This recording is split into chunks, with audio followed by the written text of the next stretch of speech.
All right, Megan, take it away. Thank you, Eric.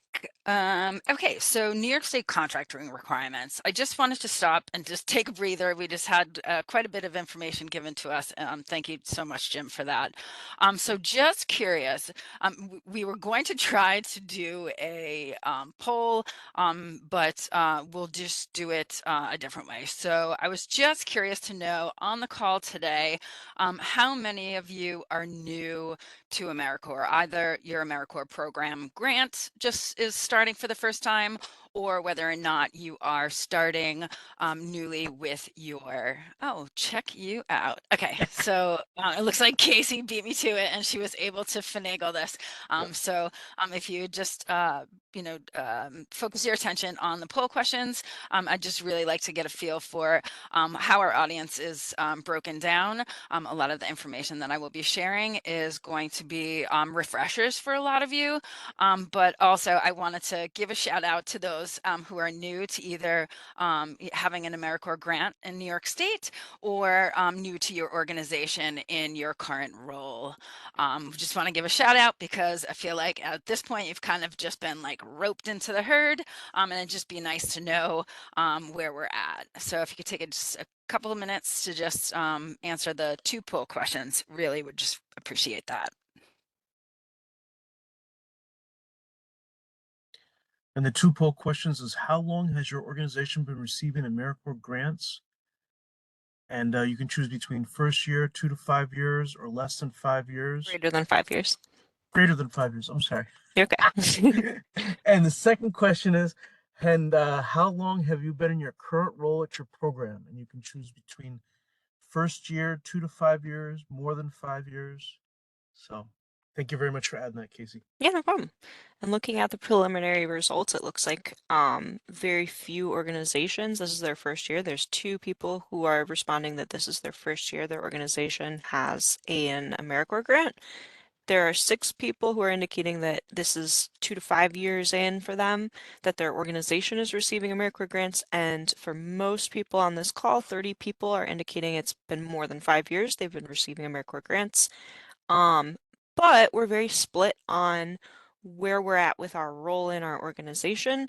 For about a third of us, 17 people, this is their first year in their role. For 14 people, this is 2 to 5 years in their current role.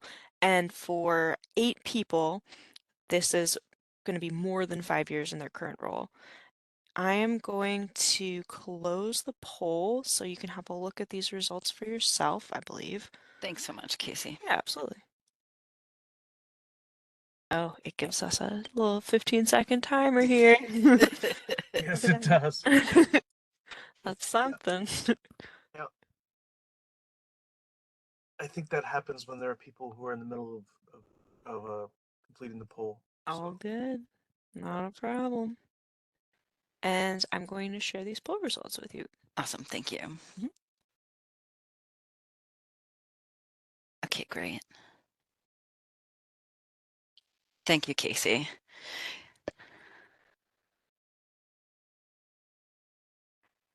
Okay, so for those of you who are new, welcome. This might be a little bit overwhelming getting all of this information for the first time.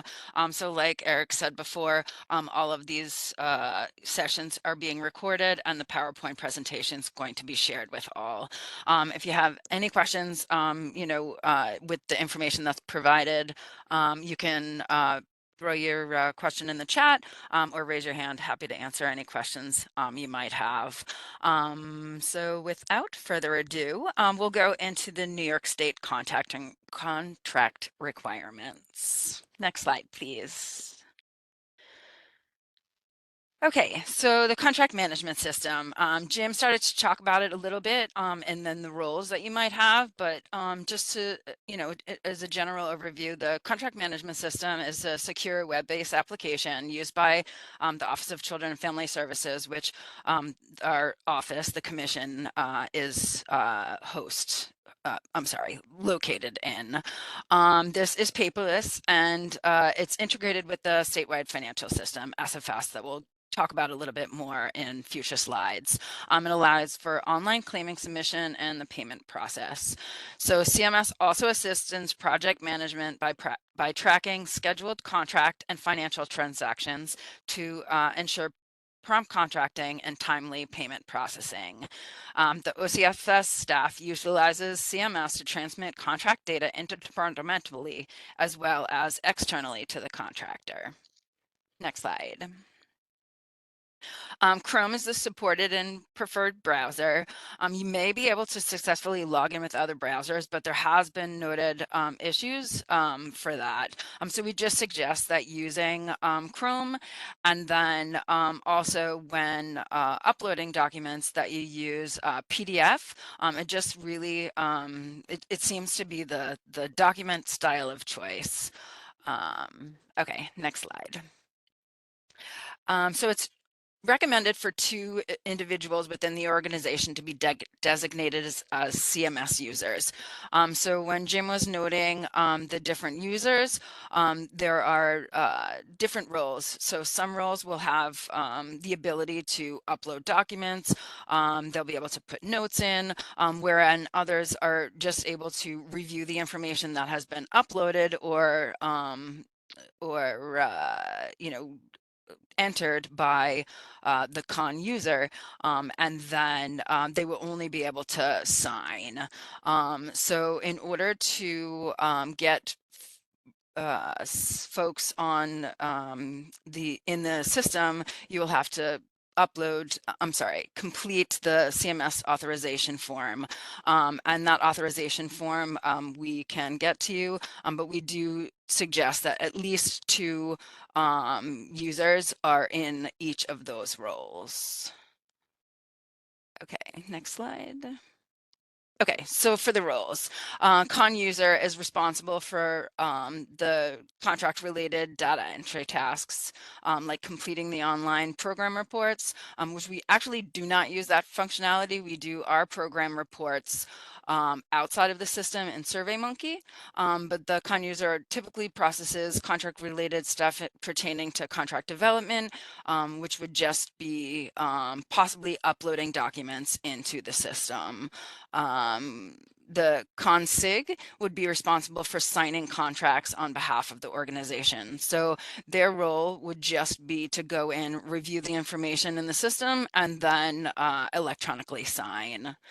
ClaimSig is responsible for signing claims on behalf of an organization, but it's the con user that's going to do all that entry work. So they were going to do all the data entry in the claim report, and then upload any supporting documentation that's needed. Here is listed a con viewer. It's very limited access, and very rarely do we have folks in there. But if there were people in your organization that you wanted to kind of like train, but didn't want them to have permissions in order to upload or actually manipulate data, you could have them in that assigned role so that they'd be able to review information and maybe report it back, but not actually manipulate the data in the system. Next slide. I have a question, Megan. Sure. Are any of these roles, are there particular titles within program staff that these roles would be appropriate for? Like, for example, would the con user be the fiscal officer and the consig be like the executive director, or it doesn't make a difference? Or I mean, so the consig and the claim sig have to be people that are legally able to bind the organization. So it would have to be folks that you know, had those upper level permissions, and be able to basically bind the organization into whatever's being put forth and submitted. very interesting. Thank you. Sure. Okay. Since CMS tasks are dictated by CMS roles, please be reminded that the claim tasks can only be processed by users who are logged in with that role assigned to a particular review stage. So for auditing and review assurances, most expenditure schedules will contain two contractor review stages, the con user and the claim sig. So for contract development, the con user will typically go in and then responsible for the development of contract documents. For us, it's pretty straightforward. You did all of your legwork as applicants during the process. And so when you completed your application for federal assistance and the budget and budget narratives in e-grants, those then become parts of your contract. So the good news is that we did all the legwork in the background, and during the application process, you did all that. So mostly it would just be possibly uploading documents, and all of the contract development has happened already. Contract signature. So the consig is responsible for reviewing the contractor affirmation and exceptions page for accuracy. So if you're actually in this role, you'll only see a very limited amount of information, and it'll basically just be like a broad level overview of saying like all of the information that we are putting forth is right and true, and signing off for it. So we have noticed that in the past, if you're having trouble and you're in that contract management the CMS review manual, and you're like looking and you're like, well, how come my screen doesn't look like this? A lot of the times it really just means that you're just not in the right role. You will when you log in, or I'm sorry, when you get your credentials for the first time after filling out that form for the roles, you'll get an email that has separate credentials for all of your different roles that you have. And so you have to make sure that you're in those roles in order to see the appropriate views. So logging into an expenditure claim, any user can actually do that, except for read-only privilegers can log a claim. And so really it just is that con user role. I feel like it's a little bit inaccurate, because a consig and a claim sig will not actually be able to do anything other than review and sign a claim. So logging your program report here, it doesn't matter, because like I said prior, we use SurveyMonkey outside of the system and don't use CMS to do our program reporting. I'll just stop right there and see if anybody has any questions at this time.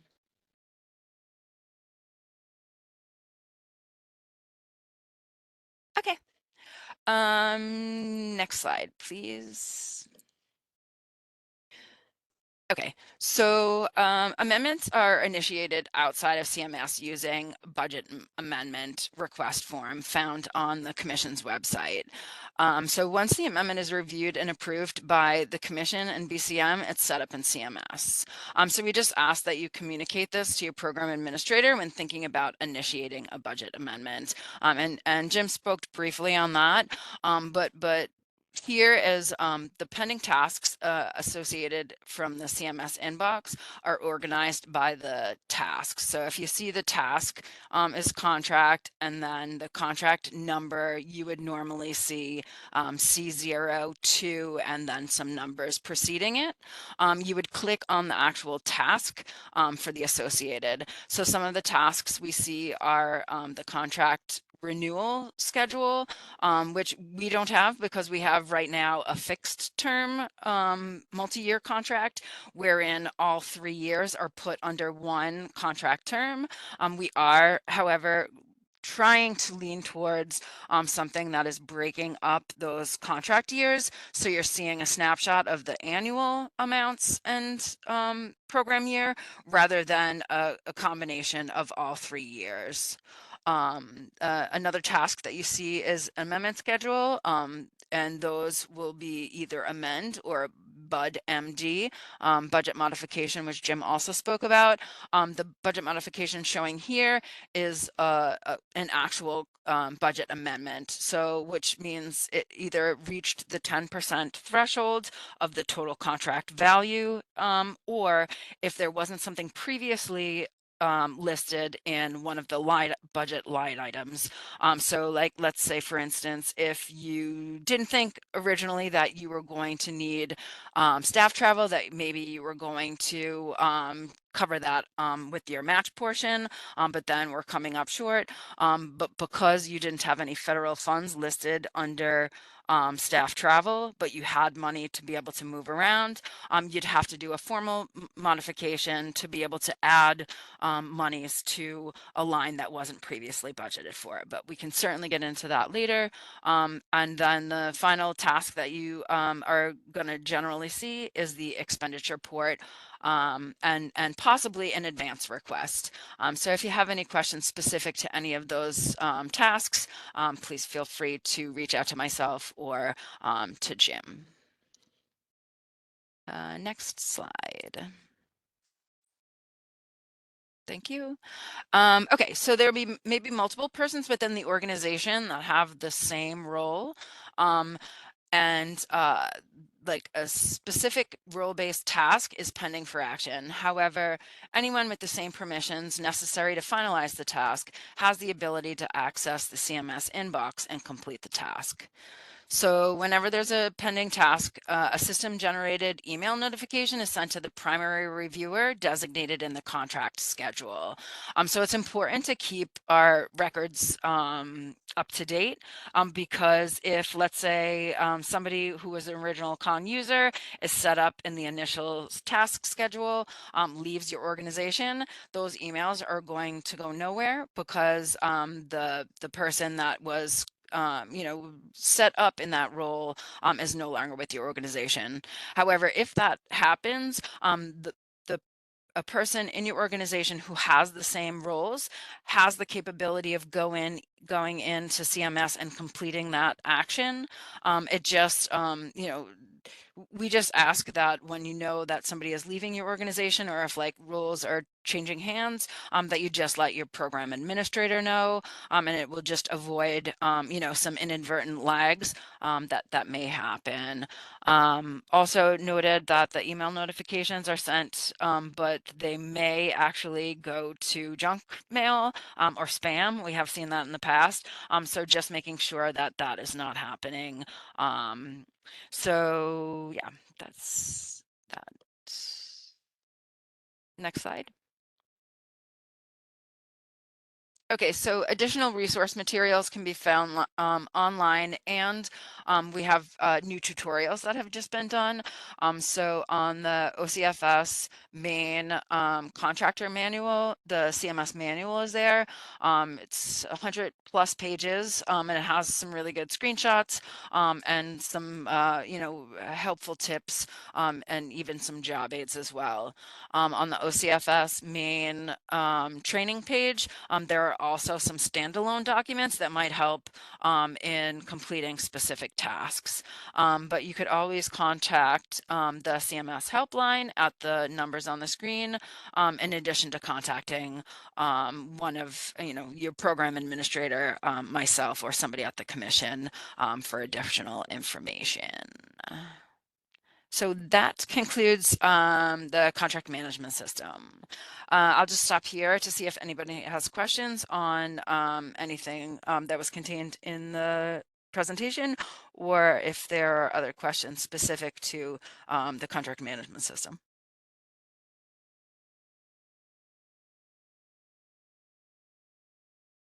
There's no hands raised, right?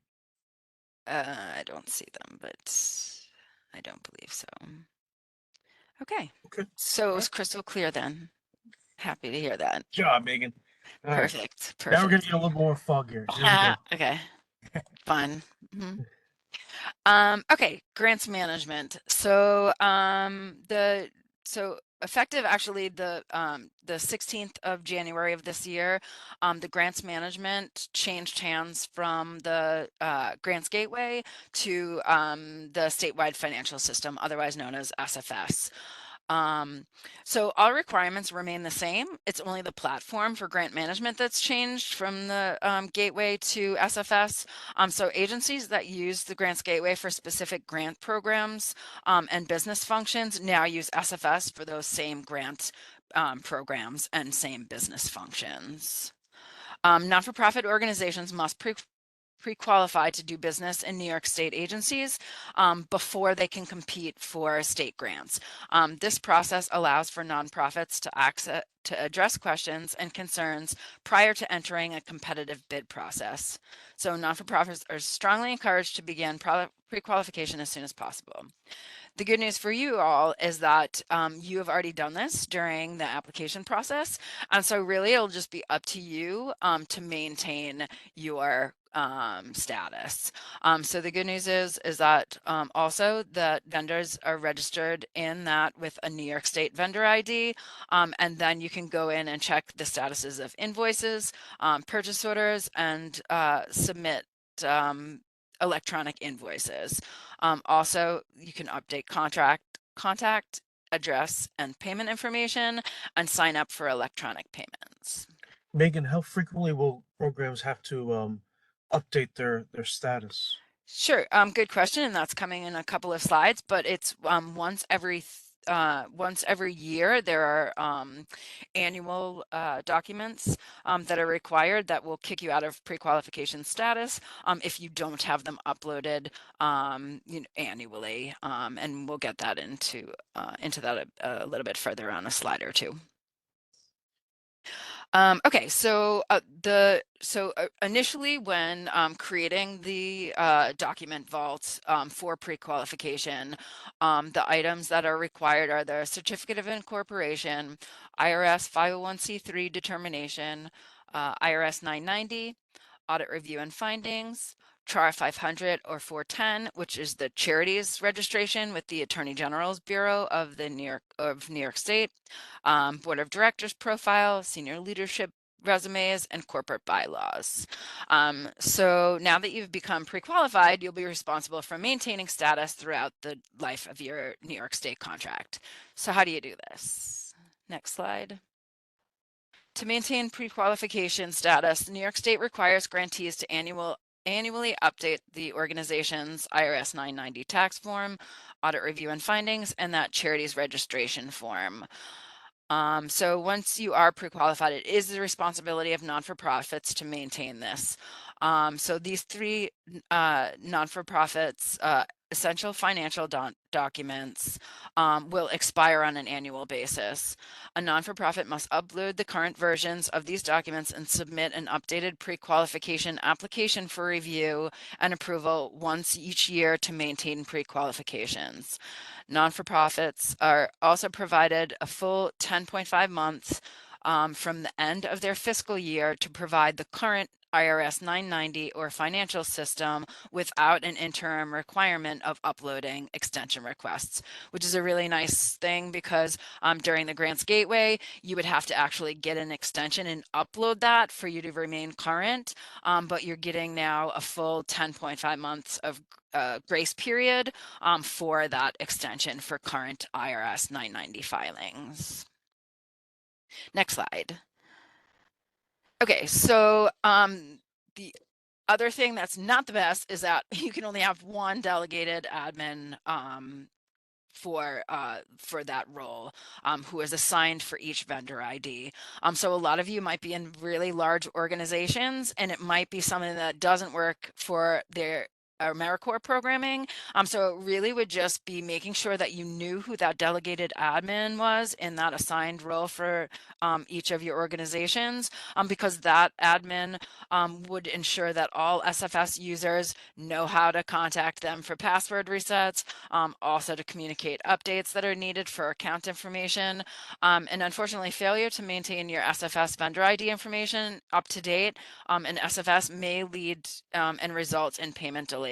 So we've seen in the past where an incorrect address was used for a physical check or routing payment information, and then having to deal with canceled and reissuing of checks is definitely not a fun thing. So we just suggest that each of you know who your delegated admin is for SFS pre-qualification and maintaining that vault, and making sure that you communicate on a regular basis to ensure that all of the information that is there is up to date.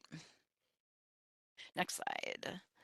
Okay, so although, like we said, the platform has changed, really none of the requirements have changed. And so the views may be a little bit different, but it's pretty self-explanatory going in and updating those financials. So you'll see here, you can view the top 1 through 7, and those things are things that are stagnant. If things change, then they would be updated, but those items aren't going to flag you for non-compliance. It would just be the 8, 9, and 10, the IRS 990, financial statement and audit, and the charities registration are those that are needed to be updated annually. And you can see in the when running a pre-qualification application status report, seeing when the next due date was, and then so you know when to go back in and that you're going to need to update those things. So once the document vault is expired, this status, the grantee is no longer considered pre-qualification. All, all of Also, if the document status is in document vault modifications required after being reviewed, there are sometimes when the pre-qualification specialist goes in and has questions or needs additional information, they might put in vault modifications required. These are there's like sections that need to attention before the document vault can actually be considered pre-qualified again. So the suggestion of running that state pre-qualification application status report to determine what action is needed. Next slide. Okay, so just to go over documents, vault expires annually. If it's an expired status, you're no longer considered pre-qualified. An expired next date due is the financial form triggers the loss of pre-qualification. So if you have any questions specific to that, especially given the fact that we transitioned from the Grants Gateway over to SFS, if you have any difficulty finding anything or knowing whether or not you're still pre-qualified, certainly reach out to myself or one of the other commission staff, and we'll be happy to take a look for you. Next slide. And on the screen is the help desk hours and the number. So if you do have an issue that we also can't help you with, or if for some reason you can't get a hold of your program administrator, you can always reach out for technical assistance to the information listed on the slide, and you can also consult the SFS grantee user manual. We will have also the link, and I can probably link that in the chat in a moment, for guidance on how to complete any parts of the process in here. There's also a series of virtual training sessions that were recorded on how to use SFS and is available in the SFS coach for viewing on demand. Next slide. Do we want to ask if anyone has any questions about? Oh, sorry. Yep, this is the last one. So yeah, certainly we can open it up to questions. So we're going to launch into a different system in a second. Gotcha.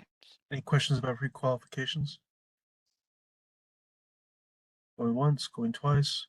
And just to clarify, Megan, the this thing right here tells them that the date next due is the next time they need to add the IRS 990 financial statement audit and the charities form. That's the next time they'll need to be able to add that. They need to add that. Is that right? Okay. Yeah. Right. Okay. Yeah, and that application status report is something that you can run and see because there's those 3 things that may be bumping you out of compliance, but you might not need all 3. Okay. So Okay. they might just not sync up timing wise, you know, from when each of them are renewed. Okay. It's a great explanation of that, Megan. I've been wondering about all that since we first brought it up. So, any questions about SFS and pre-qualifications before we move on to SAN? Going once. Question, I'm sorry, the SFS Sure. help desk, is that only for IT issues or for any other issues as well? I would say start with us, and then if we can't help, then we'll revert you to the help. But general questions can certainly come to us, and then we can just let you know whether or not we can troubleshoot or if you know, it needs to be elevated to the actual help desk. No problem. Thank you. Absolutely. Good question. Anyone else? Any other questions about pre-qualifications in SFS? There's no hands raised, is there? Not that I see. No? Okay. Nothing in the chat? Nope. Excellent. All right. Okay, so hopefully I didn't lose everyone. This is, I believe, the last of my three items. And, you know, a lot of this will probably be, you know, just refresher for some. For others, we can certainly do like a step-by-step walkthrough of the systems. If that's something that you would like, you can reach out to me after this and we can do that. So without further ado, the System for Award Management. What is SAM? SAM is a government-wide portal that consolidates the capabilities of multiple systems and information sources by the federal government in conducting the acquisition of financial assistance, which includes grants and cooperative agreements in their processes. What does that mean? If you receive even one federal dollar, you need to be in the System for Award Management. Okay, so next slide. Okay, so contracting opportunities, really, you need to be in here and then have an active SAM registration pretty much from the life of your grant. And on here, there are some other things that you would use the system for, but really it's just a tracking for federal dollars received in the grants process. Thank you. So for the System for Award Management, you'll receive a unique entity identifier, otherwise known as a UEI. It's a 12-character alphanumeric value assigned and managed and owned by the federal government, and it just validates your organization's legal business name and address. So it's really important to note that, and a lot of you have seen like some like very subtle nuances that you wouldn't think would really make a difference. And those would be considered mismatch. For instance, if you wrote your organization's address and used the word road, ROAD, spelt out, and then in one system you had RD period, that would be considered a mismatch in the system.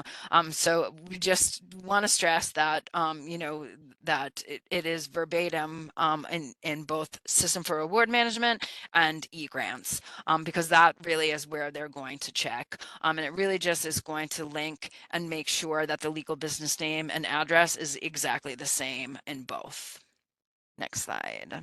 Megan, is the UEI, is that the same thing as a federal employer identification number that a program would use, that an organization would use for tax purposes, or is No. it different? Nope, that's No? different. Okay, gotcha. Okay, so once awarded a grant, entities must maintain an active SAM registration throughout the life of the award.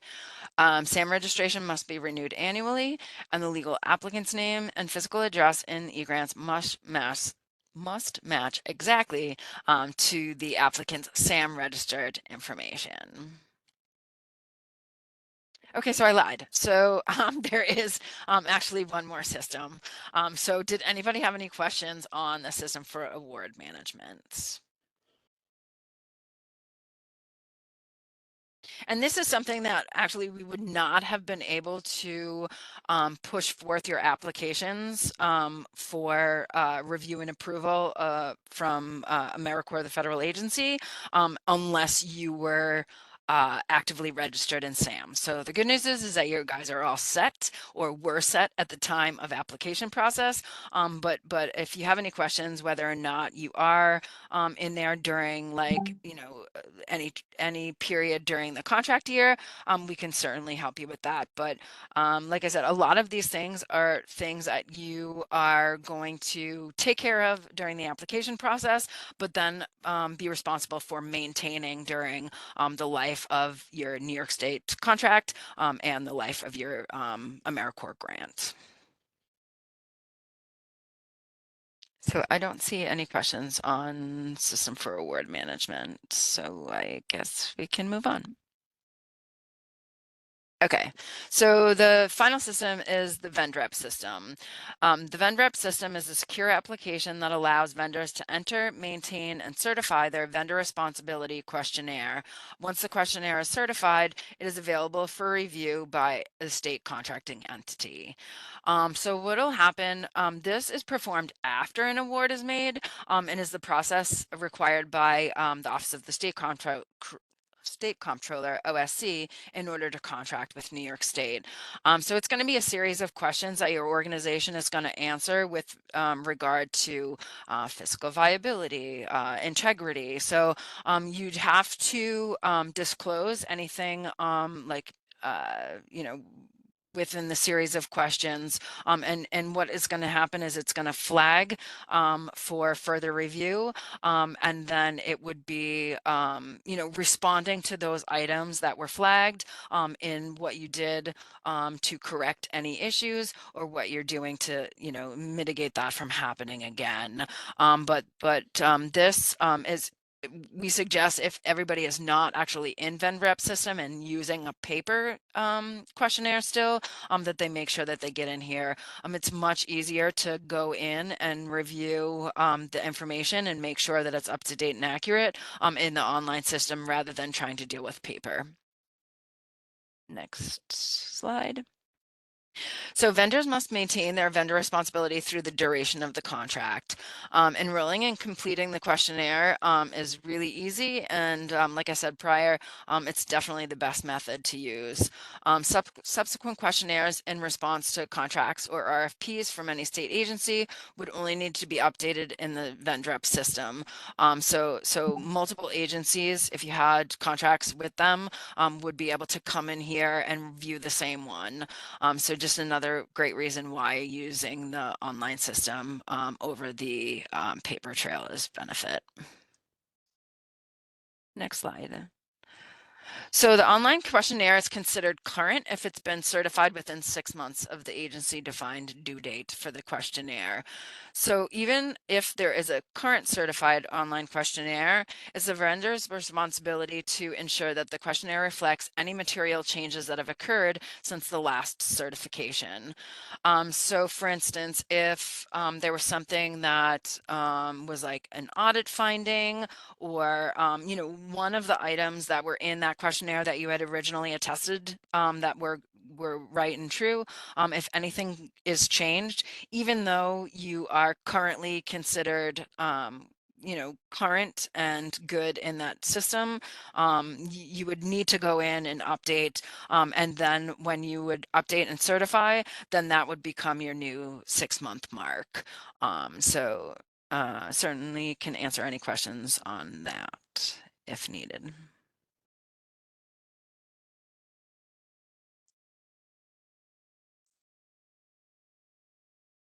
Okay. So finally, I just wanted to go over the documents that make up your New York State contract. Oops, sorry. The face page and the signatory page are going to list the information. So the face page is going to list your legal business name, your address as it should state, your your physical address, and then your payment address if that is different. And the signatory page is going to encompass the your program's signature. So the person who we spoke about prior, the consig, who would be the person able to legally bind your organization in agreements. And then it would be the Office of Children and Family Services Bureau of Contracts head that would sign on behalf of the agency. It would then go over to the Attorney General for the review and approval and get their signature, and then the Office of State Comptroller would be the final signature, and then would be executing the contract. So those SIGs would be found on that signatory page, the New York State Standard Terms and Conditions, otherwise known as the Attachment A, Master Contract A1, which is the agency-specific terms and conditions. Master Contract A2 is federal assurances. And there was actually a change just recently. And so these may need to be reordered a little bit. But the federal assurances, I believe now is A3. And there's one document that is an OCFS agency, that is just now being updated. So more to come on that, but the A2 is just federal assurances and certifications. And then the A2A and B, which will now be the A3A and B, are the AmeriCorps General Terms and Conditions and AmeriCorps Program Specific Terms and Conditions, both of which I believe Jim highlighted with the screenshot prior in his prior meeting. But those are going to be updated with changes and can also be found on AmeriCorps.gov website. Master Contract Attachment B is the program specific terms and conditions. Next slide. Okay, so then you have the B, which is your budget and budget narrative. Those are coming from eGrants. In addition, the work plan, which is otherwise known as that application for federal assistance that you also completed. It's all your narratives for the application in eGrants. The attachment D is your payment and reporting schedule that Jim spoke about. And just outlining those parameters of like 30 days after the end of the quarter is when the expectation is that the reporting and payment schedules are being completed.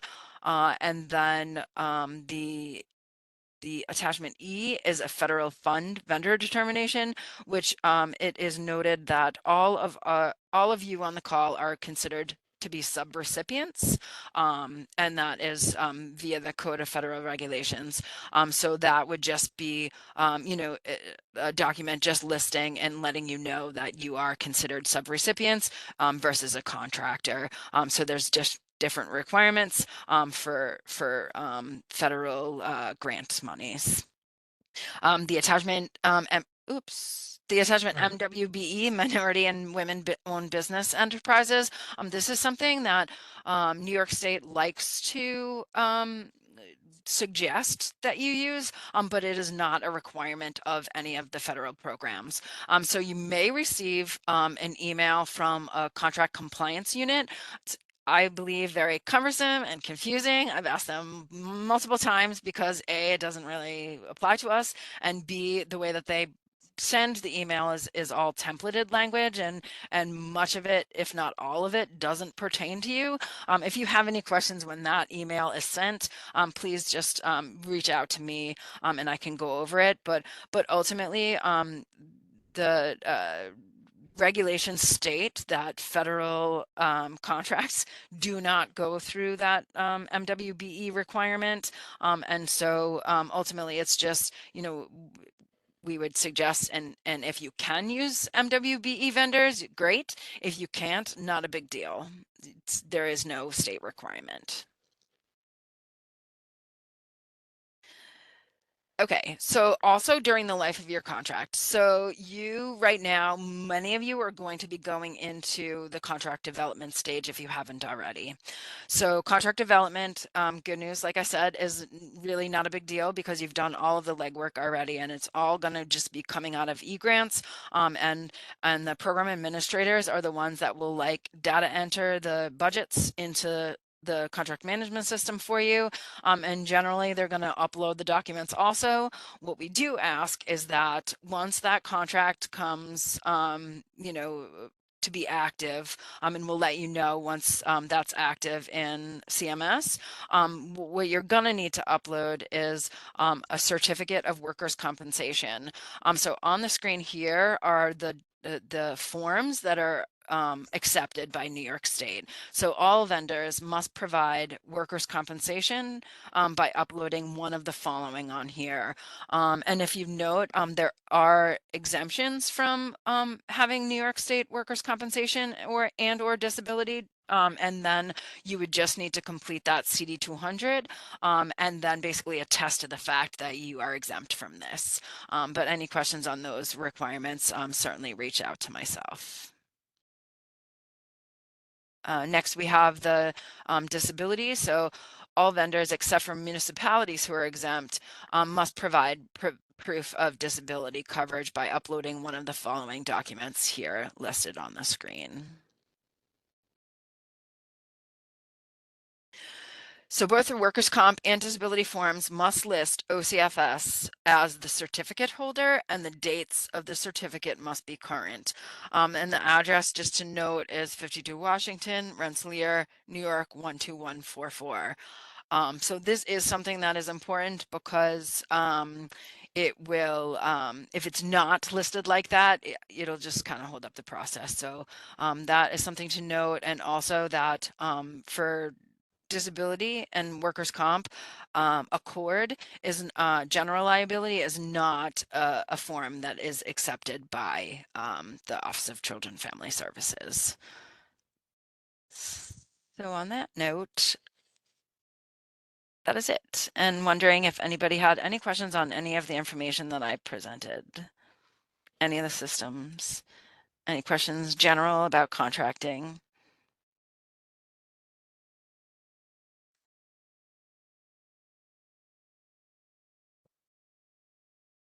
Hopefully everybody's not asleep.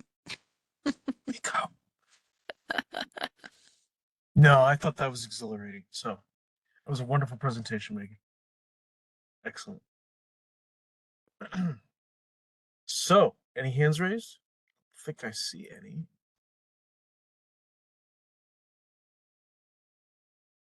There's nothing in the chat, is there, Casey?